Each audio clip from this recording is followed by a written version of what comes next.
আমার ভাইয়েরা, তো কোরআনের আইন চালু করতে কে কে রাজি আছেন? হাত তুলে দেখান। আলহামদুলিল্লাহি ওয়া কাফা ওয়া সালামুন আলা ইবাদিহিল্লাযীনা ইসতাফা। أما بعد فقال رسول الله صلى الله عليه وسلم إن الله حرم الخمر والميسر والكوبة أو كما قال رسول الله صلى الله عليه وسلم سبحانك لا علم لنا إلا ما علمتنا إنك أنت العليم الحكيم।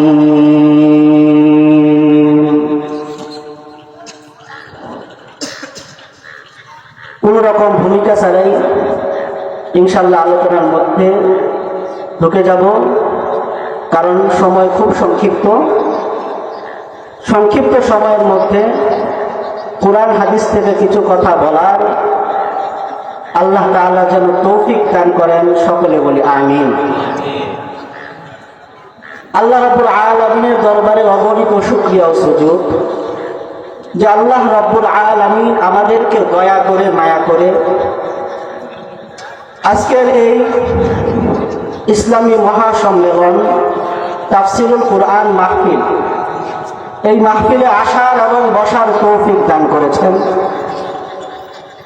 এজন্য সেই মালিকের দরবারে অন্তর থেকে একবার শুকরিয়া আদায় করি, আলহামদুলিল্লাহ। অগণিত দুরূদ ও সালাম সাইয়্যিদুল মুরসালিন রাহমাতুল লিল আলামিন খাতামুন নবিয়্যিন হযরত মুহাম্মদ মুস্তাফা সাল্লাল্লাহু আলাইহি ওয়াসাল্লামের উপর, যার অক্লান্ত পরিশ্রমে মেহনতে আমরা দ্বীন পেয়েছি, ইসলাম পেয়েছি এবং ঈমান নামক দৌলত পেয়েছি। এজন্য সেই নবীর উপর একবার সকলে দুরূদ পাঠ করি, সাল্লাল্লাহু আলাইহি ওয়াসাল্লাম। আমরা আজকে মাহফিল আসতে বলে খুশি না বেজার? একটু জোরে বলি, খুশি না বেজার? আমার ভাইরা, আল্লাহ রাব্বুল আলামিন যেই বিষয়গুলো হারাম করেছেন, আল্লাহ তাআলা যেই বিষয়গুলো কুরআনে হারাম করেছেন, দুনিয়ার কোন মানুষ কিয়ামত পর্যন্ত ওই বিষয়গুলো কখনো হালাল করতে পারবে না, ঠিক কিনা? আল্লাহ তাআলা যা কিছু হালাল করেছেন, যে সমস্ত বিষয়গুলো হালাল করেছেন, জায়েজ করেছেন, দুনিয়ার কোন মানুষ ওই জিনিসগুলো কখনো হারাম করতে পারবে না, ঠিক কিনা? আমি আপনাদের সামনে আল্লাহ রাসূলের জবান থেকে অসংখ্য হাদিস থেকে একটা হাদিস পাঠ করছি। আল্লাহ নবী এই হাদিসের মধ্যে তিনটি বিষয় উল্লেখ করেছেন। যে আল্লাহ নবী বলতেছেন, ইন্নাল্লাহা হারামাল খামরা ওয়াল মাইসিরা ওয়াল কুবা। আল্লাহর পয়গম্বর মুহাম্মদুর রাসূলুল্লাহ সাল্লাল্লাহু আলাইহি ওয়াসাল্লাম বলতেছেন যে নিশ্চয় আল্লাহ রাব্বুল আলামিন তোমাদের জন্য, তোমাদের উপর মদ পান হারাম করেছেন। এক নম্বর মদ পান হারাম করেছেন, দুই নম্বর হচ্ছে ওয়াল মাইসির, জুয়া খেলা হারাম করেছেন কে? তিন নম্বর ওয়াল কুবা, ঢোল তাবলা, গান বাজনা, গান শোনা, গান বাজনা আয়োজন করা হারাম করেছেন কে? আরো জোরে বলি কেউ? তো মদ হারাম করেছেন আল্লাহ। দুনিয়ার কেউ যদি মদকে হালাল করতে চায়, কখনো সে করতে পারবে। জুয়া খেলা হারাম করেছেন আল্লাহ। দুনিয়ার কেউ যদি বলে জুয়া খেলা হালাল, তাহলে সে টাটকা বাপ্পার, ঠিক কিনা? গান বাজনা শুনে হারাম, দুনিয়ার কেউ যদি বলে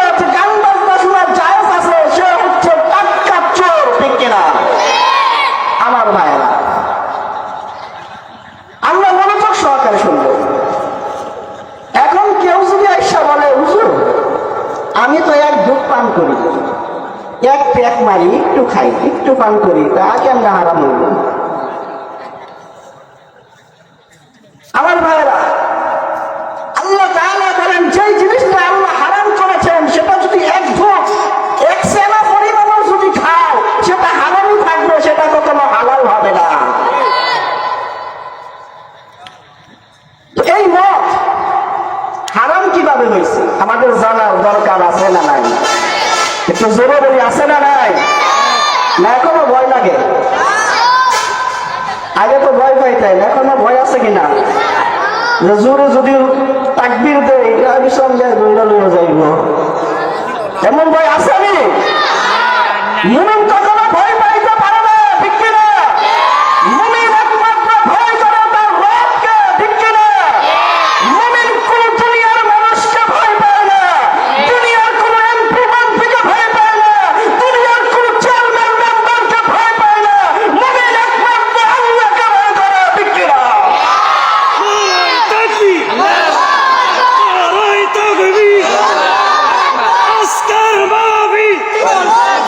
সম্মানিত উপস্থিতি, মনোযোগ সহকারে শুনবো, ঠিক কিনা? আর আমার প্রশ্নের জবাব দিতে হবে। আমি যখন বয়ান করি আমার সাথে উত্তর দিতে হবে। তো উত্তর যদি না দেই তাহলে তো হবে না। আমি তো মরা মানুষের বয়ান করি না। আপনারা যারা আছেন সবাই জেন্ডা মানুষ, ঠিক কিনা? মরা হইলে না জবাব দিব না, এখন তো সব জেন্ডা, জবাব দেওয়া লাগবো, ঠিক কিনা? তো মদ কিভাবে হারাম করলেন আল্লাহ রাব্বুল আলামিন? যারা চা খায় এদেরকে বলা হয় চাখোর, যারা সিগারেট খায় এদেরকে বলা হয় সিগারেট খোর, ঠিক কিনা? যারা পান খায় এদেরকে বলা হয় পান খোর। এদেরকে যদি আপনি বলেন ভাই চা খাওয়া যাইব না, এরা কি সাথে সাথেই মানতে পারবে? সিগারেট যারা খায় যদি বলেন যে সিগারেট খাওয়া যাবে না, সাথে সাথেই মানতে পারবে? পান যারা খায় যদি বলেন পান খাওয়া যাবে না, লাড়িটা পিটাইবো, সাথে সাথে মানবো না। যে সিগারেট খায় আগে 10টা খাইতো, এখন খাইবো 5টা, তারপর খাইবো 2টা, এইভাবেই কমবে। যে চা বেশি খায় সে আস্তে আস্তে কমাবে, যে পান বেশি খায় সে যখন আপনি বয়ান করবেন আস্তে আস্তে কমাবে, সিগারেট যে খায় আপনি যখন বয়ান করবেন আস্তে আস্তে কমাবে। সরাসরি ডাইরেক্ট সে কখনো সিগারেট খাওয়া বন্ধ করতে পারবে? তো মদ আসেন এবার জায়গা মতো।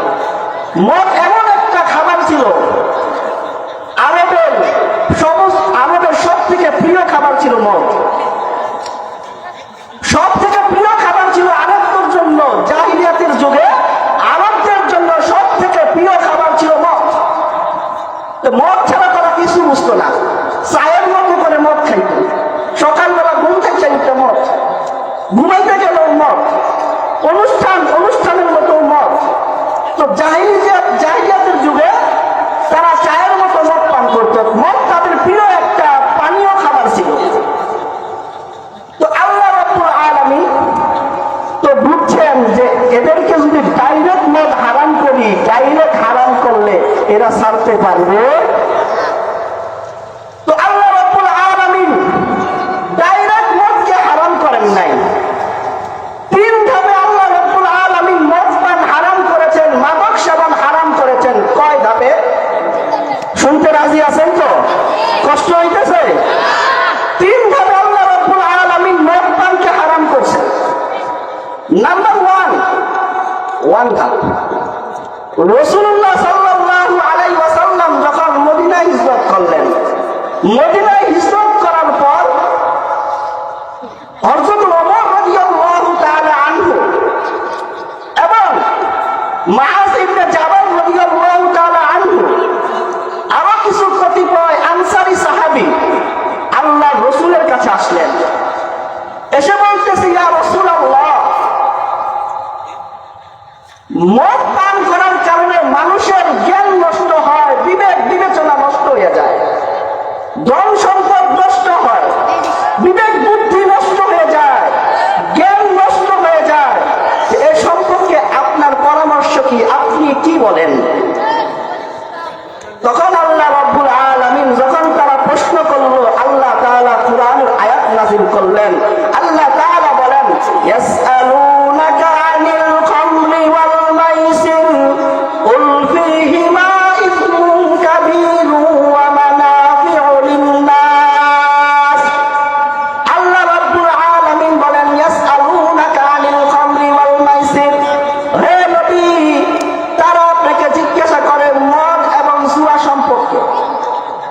ইয়াসআলুনাকা আনিল খামরি ওয়াল মাইসির কুল ফীহিমা ইসমুন কাবীরুন ওয়া মানাফিউ লিন-নাস। ও নবী, আপনি তাদেরকে বলে দিন, কুল ফীহিমা ইসমুন কাবীর, মদ এবং জুয়ার মধ্যে রয়েছে মহাপাপ। কথাটা কার? আল্লাহ তাআলা বলতেছে মদ এবং জুয়ার মধ্যে রয়েছে মহাপাপ। ওয়া মানাফিউ লিন-নাস, তবে মানুষদের জন্য দুনিয়াবি কিছু শান্তি আছে, উপকার আছে। কি উপকার? মদ যখন পান করে একটু ভালো লাগে, শরীরে একটু শক্তি আসে, শরীরে একটা ঝাঁকি মারে। জুয়া যখন খেলে একজন গরিব হয় আর একজন ধনী হয়, হয় কি হয় না? তো দুনিয়াবি কিছু উপকার আছে, দুনিয়াবি একটু উপকার আছে। ও মানাফিউ লিন-নাস, মানুষদের জন্য দুনিয়াবি কিছু উপকার, কিন্তু ওয়াইফুহুমা আকবারু মিন নাফিহিমা, আল্লাহ তাআলা বলতেছেন যে উপকার থেকে এর মধ্যে ক্ষতিটাই বেশি। কথা কল ঠিক কিনা?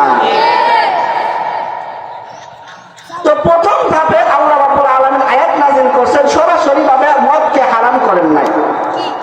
যখন আল্লাহ নবী বললেন এর মধ্যে ক্ষতি আছে, তখন কিছু সাহাবী মদ পান করা ছাইড়া দিছে, আর কিছু সংখ্যক সাহাবী মদ পান ছাড়ে নাই, কারণ সরাসরি আল্লাহর পক্ষ থেকে মদকে হারাম করা হয় নাই।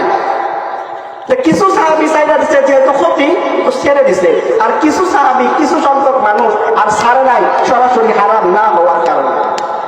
দ্বিতীয় ধাপ, প্রথম ধাপ, নাম্বার 2, দ্বিতীয় ধাপ, আব্দুর রহমান ইবনে আউফ রাদিয়াল্লাহু তাআলা আনহু, তিনি কিছু সংখ্যক সাহাবীদেরকে দাওয়াত করছেন।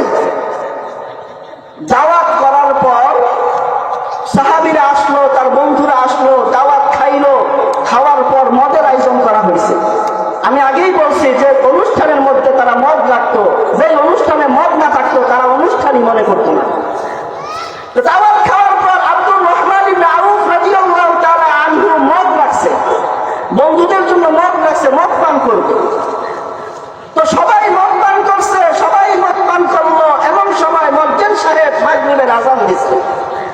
আল্লাহু আকবার, আল্লাহু আকবার, আশহাদু আল্লা ইলাহা ইল্লাল্লাহ, আশহাদু আল্লা ইলাহা ইল্লাল্লাহ। মুয়াজ্জিন সাহেব মাগরিবের নামাজের জন্য আযান দিছে। তো দেখে ওইখানে যত সাহাবী ছিল সবাই নামাজের জন্য মুসল্লায় দাঁড়ায় গেছে, একজনকে ইমাম বানাইয়া। আপনারা বলেন তারা কি এখন ঠিক আছে না মদ পান করা অবস্থায় আছে? মদ পান করা অবস্থায় আছে না? তো তাদের একজনকে ইমাম বানাইছে, পিছনে মুসল্লিরা দাঁড়ায় গেছে। তো ইমাম যাকে বানানো হয়েছে সে যখন সূরা কেরাত পাঠ করতে গেছে, সূরা কাফিরুন যখন শুরু করছে, তো কাফিরুনের মধ্যে কুল ইয়া আইয়ুহাল কাফিরুন লা আ'বুদু মা তা'বুদুন ওয়ালা আনতুম আবিদুনা মা আ'বুদ। তো ওই সাহাবী ওয়ালা আনতুম আবিদুনা মা আ'বুদ না বলে বলতেছে লা আ'বুদু মা তা'বুদুন। জোরে বলেন নাউজুবিল্লাহ। নাউজুবিল্লাহ, নাউজুবিল্লাহ। কারণ সে ছিল তখন নেশাগ্রস্ত অবস্থায়। নেশাগ্রস্ত অবস্থায় থাকার কারণে সূরা কেরাতের মধ্যে ভুল লাগাইয়া দিছে। সূরা কেরাত শুদ্ধভাবে পড়তে পারে নাই, সূরার মধ্যে ভুল লাগাইয়া দিছে। তো ভুল লাগাইয়া দেওয়ার কারণে আল্লাহ তাআলা নবীকে জানাইয়া দিল, ও নবী, আল্লাহ তাআলা কুরআনের আয়াত নাযিল করে নবীকে জানাইয়া দিল, ও নবী, ইয়া আইয়ুহাল্লাযীনা আমানু লা তাকরাবুস সালাহ ওয়া আনতুম সুকারা।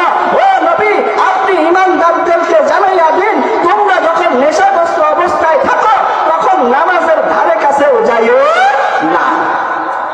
এই বিধান কার? এই আয়াত যখন নাযিল করলো তখন কিছু সংখ্যক সাহাবী মদ পান করা ছাইড়া দিল। কোন সময় ছাড়ছে? যে নামাজের সময় খাওয়া যাইব না, এছাড়া খাওয়া যাইব। যে নামাজের সময় আল্লাহ তাআলা বলছেন নামাজের সময় খাওয়া যাইব না, নামাজের সময় মদ পান করা যাবে না, কিন্তু বাকি সময় মদ পান করা যাবে। তো কিছু সংখ্যক সাহাবী নামাজের সময় আর পান করে না, কিন্তু বাকি সময় পান করে। এখনো সরাসরি ভাবে মদ হারাম করেন নাই আল্লাহ রাব্বুল আলামিন। এটা হচ্ছে দ্বিতীয় ধাপ। তৃতীয় ধাপ, আরেকজন সাহাবী আব্বাস ইবনে মালিক রাদিয়াল্লাহু তাআলা আনহু, তিনি একবার একটা অনুষ্ঠানের আয়োজন করছে, ওইখানে সমস্ত আনসারী সাহাবীদেরকে দাওয়াত দেওয়া হয়েছে। ওই দাওয়াতের মধ্যে উপস্থিত ছিলেন সাদ ইবনে আবি ওয়াক্কাস রাদিয়াল্লাহু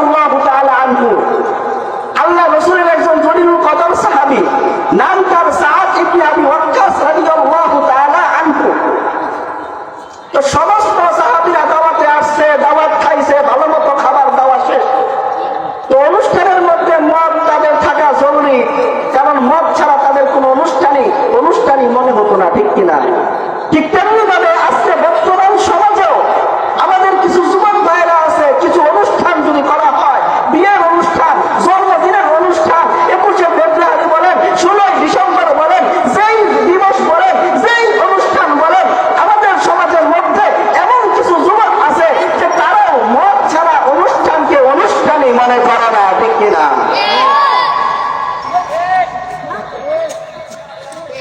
তো আদনান ইবনে মালিক রাদিয়াল্লাহু তাআলা আনহু তিনিও মদের আয়োজন করছেন। তো সবাই খাওয়া দাওয়া শেষ, মদ নিয়ে বসছে, মদ পান করতেছে। তো তারা যখন মদ পান করতো তখন তারা কবিতা আবৃত্তি করত। আমাদের সমাজে যুবক ভাইরা যখন মদ পান করে দেখবেন কত ধরনের গান যে মুখটা বাইর হয়, গানের আর অভাব থাকে না। গান যদি না হয় পারে পেটের থেকে গান বাইরে করে, কি করে না? তো তারাও কি করতো, মদ পান করতো আর কবিতা আবৃত্তি করতো। তো কবিতা যখন আবৃত্তি করতো নিজেদের বংশ মর্যাদা নিয়ে নিজেদেরকে বরত্ব বানাইতো, আরেকজনের বংশকে ছোট বানাইতো, তুচ্ছ তাচ্ছিল্য করতো। তো সাদ ইবনে আবি ওয়াক্কাস রাদিয়াল্লাহু তাআলা আনহু তিনিও মদ পান করছেন। ভাই, সাহাবীদেরকে খারাপ দৃষ্টিতে দেখবেন না, কারণ কখনো কিন্তু মদ হারাম হয় নাই, ঠিক কিনা? আবার মনে মনে ভাবতে পারেন যে সাহাবী তিনি মদ পান করছেন, এমন চিন্তা কখনো করা যাবে? কারণ কখনো কিন্তু মদ হারাম হয় নাই, আল্লাহ তাআলা সরাসরি ভাবে মদ হারাম করেন নাই, একটু বুঝে আসবেন। তো সাদ ইবনে আবি ওয়াক্কাস রাদিয়াল্লাহু তাআলা আনহু তিনি মদ পান করছেন। মদ পান করা অবস্থায় তিনি কবিতা আবৃত্তি শুরু করছে। তো কবিতা যখন পাঠ করতেছে, কবিতার মধ্যে আনসারী সাহাবীদেরকে নিয়ে তুচ্ছ তাচ্ছিল্য করতেছে, আনসারী সাহাবীদেরকে ছোট করতেছে। তো ওইখানে একজন আনসারী সাহাবী যখন সাদ ইবনে আবি ওয়াক্কাস তিনি তাদেরকে নিয়ে তুচ্ছ তাচ্ছিল্য করতেছে, ছোট করতেছে, তো একজন আনসারী সাহাবী সে উটের একটা হাড্ডি নিয়ে সাদের কপালে মারছে, মারার সাথে সাথে সাদ মারাত্মক ভাবে আহত হয়েছে।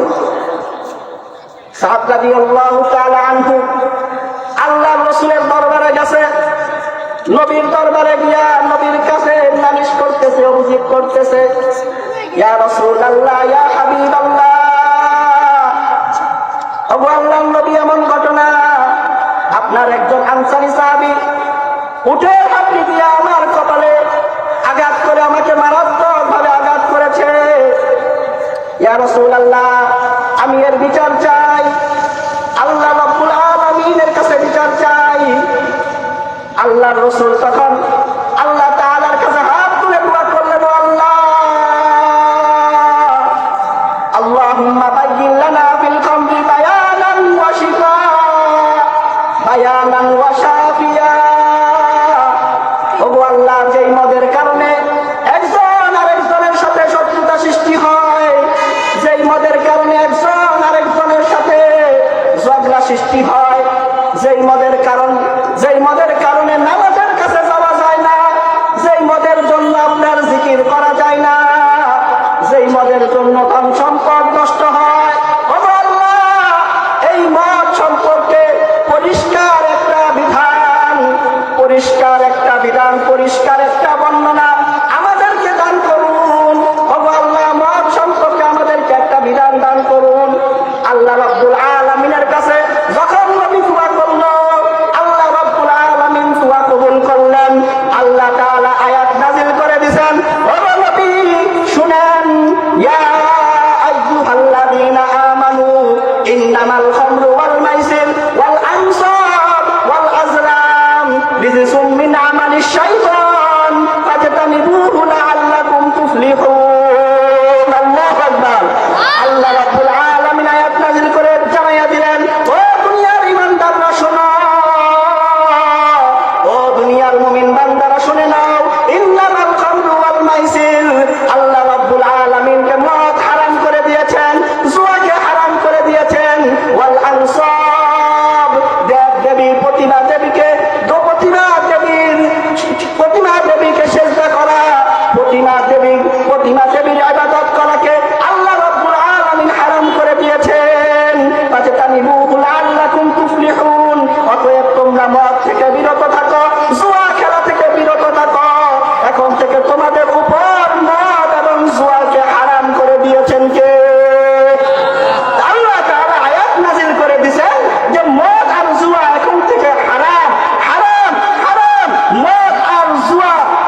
স্বামী যে বয়সী মাদকাসক্ত থাকার কারণে নিজের বাবা মাকেও খুন করতে দ্বিধাবোধ করেন নাই, ঠিক কিনা? আমার ভাইয়েরা, বাবা মাথার ঘাম পায়ে ফেলে টাকা পয়সা উপার্জন করে, আর ওই টাকা নিয়ে সন্তান মাদক সেবন করে, এমন লোক আছে না? না, অনেক আছে। স্বামী মাদকাসক্ত, মদ পান করে, স্ত্রী সারা রাত বসে থাকে স্বামীর জন্য, ঘরের মধ্যে শান্তি নাই। সন্তান মাদকাসক্ত, ঘরের মধ্যে শান্তি নাই, ঘরের মধ্যে কোনো শান্তি নাই। মাদকাসক্ত থাকার কারণে, মদ পান করার কারণে আমার ভাইয়েরা, যতদিন পর্যন্ত বাংলাদেশের মধ্যে কোরআনের আইন চালু না হবে, ইসলামের আইন চালু না হবে, ততদিন পর্যন্ত মদ কেউ বন্ধ করতে পারবে না, ঠিক না? আমার ভাইরা, যতদিন পর্যন্ত দুনিয়ার মধ্যে আপনার কোরআনের আইন চালু না হবে, ইসলামের আইন চালু না হবে, ততদিন পর্যন্ত এই মদ কেউ বন্ধ করতে পারবে না। জেনার আইন যতদিন পর্যন্ত চালু না হবে, জেনা কখনো বন্ধ করা যাবে না। চুরির আইন যতদিন পর্যন্ত চালু না হবে, চুরি কখনো বন্ধ করা যাবে না।